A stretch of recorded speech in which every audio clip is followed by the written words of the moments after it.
반갑습니다. 합력하여 선을 이루자라는 말씀의 제목으로 함께 은혜 나누려고 합니다. 우리가 세상을 살아가다 보면은요, 원하던 원치 아니하던 뜻하지 않게 어떤 문제 앞에, 난간 앞에 도달할 때가 있습니다. 그런 난간을 만났을 때 어떤 사람들은 부정적인 반응을 보입니다. 불평과 원망을 수없이 토해냅니다. 좌절합니다. 또 어떤 이는 포기해버립니다. 그러나 또 다른 반면의 사람은 긍정적인 생각을 가지고 더욱더 새 일을 꿈꾸며 찾는다는 것입니다. 이 사람은 두려워하기 전에 오히려 더 냉정하게 어떻게 하면 내가 이 난관을 극복할 수 있는 건지 아주 적극적인 자세로 긍정적인 생각을 가지고 나가는 사람이 있습니다. 우리 그리스도인들은 바로 긍정적인 마음을 가져야 될 것입니다. 그리고 우리 앞에 어떤 환경이 주어진다 할지라도 우리는 주 예수 그리스도 앞에 엎드리고 구하고 찾아야 된다는 것입니다. 결코 우리는 포기해서는 안 된다는 말씀입니다. 오늘 마가복음 1장 45절 말씀에 보면은요, 한 나병 환자가 자신의 깨끗함을 받았습니다. 그리고 본래 가족의 품으로 돌아갔습니다. 그리고 자신이 어떻게 이렇게 깨끗해지고 온전히 성하여졌는지를 이제 증거합니다. 바로 예수의 소문을 많이 퍼뜨립니다. 자, 예수님이 한적한 곳에 가시면은요, 그 한적한 곳까지 사람들이 찾아옵니다. 예수님은요, 오늘 마가복음 2장 1절 말씀 보니까 수일 후에 여러 날 있다가 다시 가버나움의 집에 들어가셨다는 것입니다. 예수님이 이 가버나움의 집에 들어가셨다는 소문을 듣고 수많은 사람들이 바로 용신할 수 없는 이러한 많은 사람들이 모였습니다. 그렇습니다. 가버나움이 어떤 곳입니까? 바로 예수님이 갈릴리 사역의 중심지였다는 것입니다. 예수님께서는요, 가는 곳곳마다 수많은 기적을 행하셨습니다. 가는 곳곳마다 수많은 기적을 행하시다 보니까 인산인해를 이루었습니다. 왜 용신할 수 없을 정도의 수많은 사람들이 모였습니까? 예수님의 그 말씀을 듣고 싶어서 사모하는 마음으로 뛰어온 사람도 있을 것입니다. 아니, 소문이 그렇게 무성한데 그 예수라는 사람이 어떻게 생긴 분일까? 궁금해서 찾아온 사람도 있을 것입니다. 그 중에는 자신의 질병을 가지고 문제를 가지고 찾아온 사람이 있을 것입니다. 아, 예수의 소문을 듣다 보니 어떠한 질병에 걸렸다 할지라도 다 나음을 입었다더라. 어떠한 눌림에 있다 할지라도 자유함을 얻었다더라. 귀신 들린 자가 귀신이 쫓겨갔다더라. 예수의 소문이 이렇게 무성했다는 것입니다. 예수님은요, 모인 무리들 앞에서 복음을 전하셨습니다. 예수님께서 열심히 복음을 전하고 있는데 그 집에 한 중풍병자를 4명의 친구들이 메고 온 사실이 오늘 본문 말씀에 기록되어 있습니다. 보통 사람들 같으면은 이 중풍병자 환자를 들것에 메고 왔는데 도저히 예수님이라는 사람을 만날 수도 없이 들어갈 수도 없이 용신할 수 없는 수많은 사람들로 인해서요, 쉽게 포기하고 좌절할 법도 합니다. 야, 우리가 여기까지 이렇게 메고 왔는데 어찌할 방법 없다. 우리는 할 수 있는 만큼 했다. 더 이상은 어떻게 할 수 없어. 라고 생각하며 포기하는 것이 보통 관례일 것입니다. 그런데 이 4명의 친구를 보십시오. 거기에서 포기하지 않았습니다. 그들은 남들이 전혀 예측하지 못했던 그런 기가 막힌 생각을 했다는 것입니다. 예수님은 그 집의 중앙에서 말씀을 전하고 있을 때 안과 밖에 인산인해를 이루면서 수많은 사람들이 그 예수를 바라보고 예수의 말씀을 듣고 고침받고자 문제 해결받고자 나왔다는 것입니다. 그러나 예수님의 그 근처에 접근할 수 없었죠. 이 친구들은 아무도 생각하지 못한 바로 지붕 위로 올라가서 지붕을 뚫어야겠다는 이러한 아주 창의적인 생각을 했다는 것입니다. 생각해 보십시오. 여러분, 아무리 누구를 만나야 된다 할지라도 그 사람을 만날 수 없다. 거리가 너무 멀다. 사람들로 인해서 어떤 장애물로 인해서 만날 수가 없다. 그럴 때 포기하지 않습니까? 그러나 남의 집에 지붕에 올라가서 지붕을 뚫고 이것은 경제적인 손실이 온다는 것을 모르고 그럴 리는 없었을 것입니다. 남의 지붕을 뚫어 보십시오. 거기에는 반드시 그 집을 수리해 줘야 할 비용이 발생됩니다. 그러나 그들은 그것까지 초월했다는 것입니다. 어떠한 대가가 지어진다 할지라도 이 매고온 중풍병자를 예수님 앞에 데리고 가야 된다는 그 신념이 있었다는 것입니다. 어떻게 보면은요, 별거 아닌 결단 같지만은 쉽지 않는 결단이었을 것입니다. 사실 우리나라 집 구조를 바라보십시오. 그렇다면 지붕을 뚫는다는 거 쉬운 일은 아닙니다. 왜? 철근 콘크리트로 되어 있기 때문에요. 누구나가 뚫을 수 있는 그러한 지붕은 아닙니다. 그러나 2000년 전에 이스라엘의 집은 지금처럼 철근 콘크리트 이런 걸로 되지 않았습니다. 아주 허술하게 지어졌겠지요. 집 옆면에 지붕으로 올라가는 계단이 있었을 것입니다. 그리고 굵은 대나무로 들보를 만들었을 것이고 진흙을 발라서 그 지붕을 만들었을 것입니다. 네 명의 친구가 이 중풍병자를 내고 온 것은요, 오기까지는 어려움이 별로 없었습니다. 그러나 그 지붕을 뚫고 그 지붕 아래로 메어 달아서 내린다는 그것이 놀라운 결단이라는 것입니다. 사랑하는 여러분, 오늘 본문 말씀을 여러분이 한번 직접 상상하면서 머릿속에 그려보십시오. 예수님이 열심히 그 집에서 복음을 전하고 있는데요, 갑자기 지붕에서요 툭툭툭 무슨 소리가 날 것입니다. 아니 그러자 소리가 나다가 흙, 먼지 이런 것들이 떨어지고 왜 이러지? 아니 그런데 갑자기 하늘이 보이기 시작합니다. 그리고 그 중풍병자를 데리고 왔던 4명의 사람의 얼굴도 같이 보일 것입니다.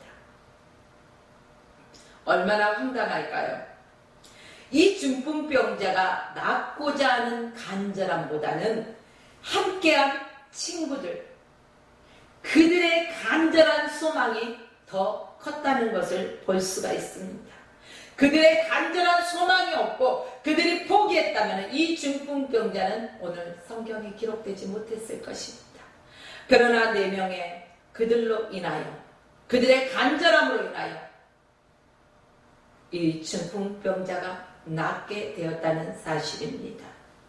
이 광경을 본 예수님은요, 그 중풍병자를 보시고 고쳐주신 것이 아닙니다.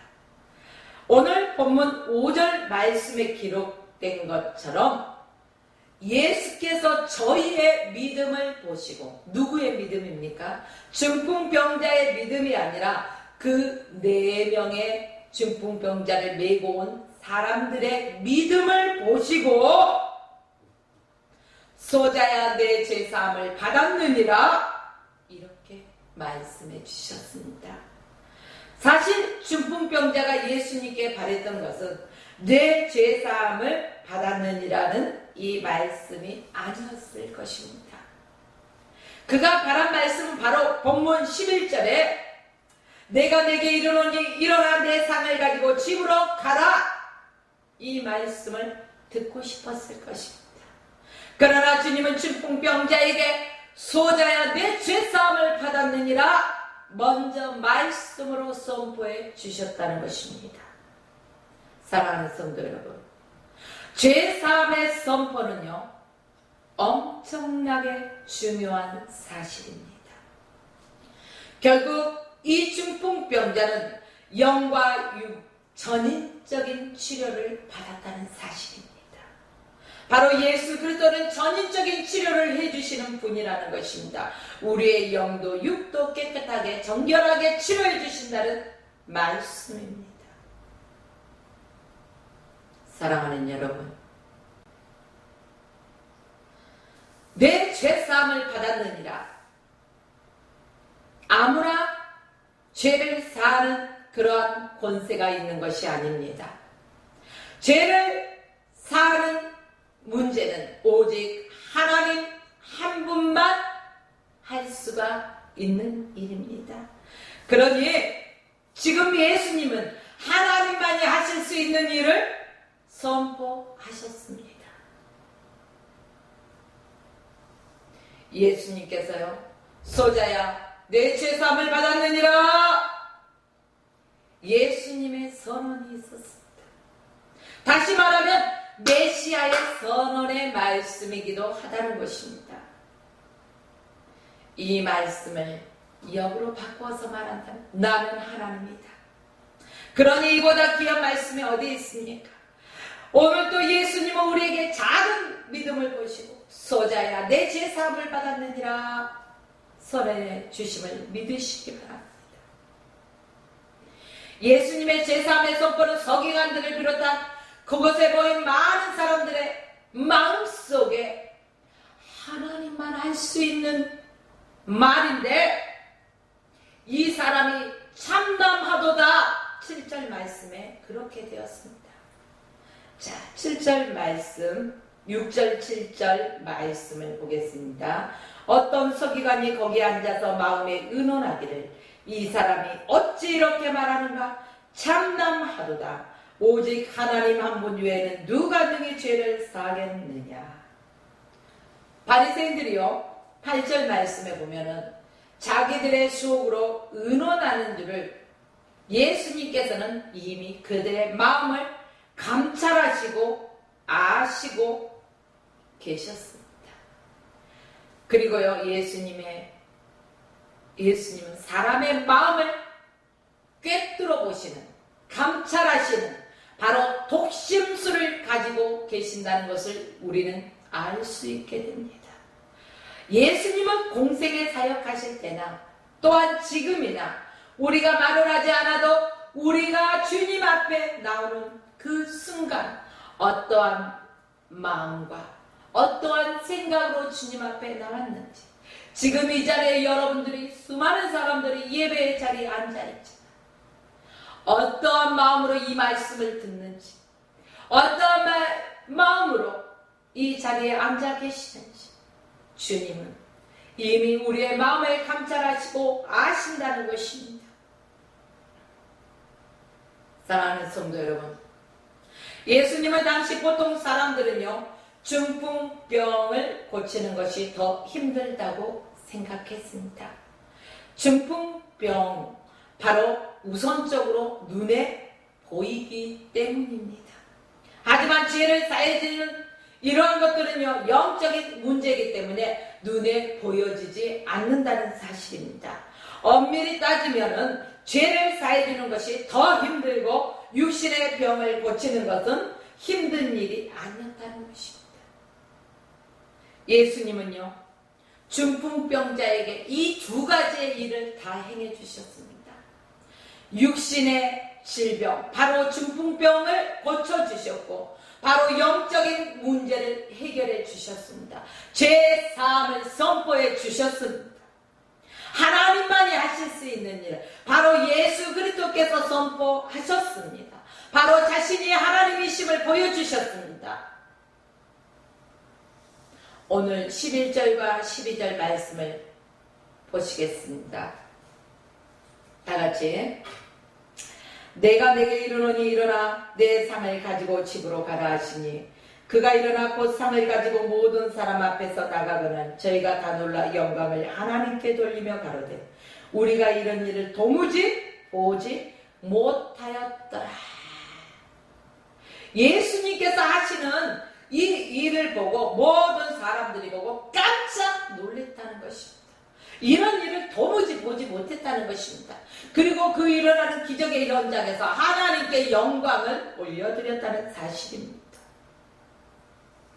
우리는 이 본문 말씀에서 무엇을 깨달을 수 있습니까? 이 중풍병자는 예수님 앞에 나 혼자서 나올 수 있는 그러한 상황이 아니었습니다. 누군가의 도움이 필요했다는 것입니다. 합력하여 선을 이룰 수 있는, 합력할 수 있는 사람들이 필요했다는 것입니다. 여러분, 문제 있으십니까? 함께 합력하십시오.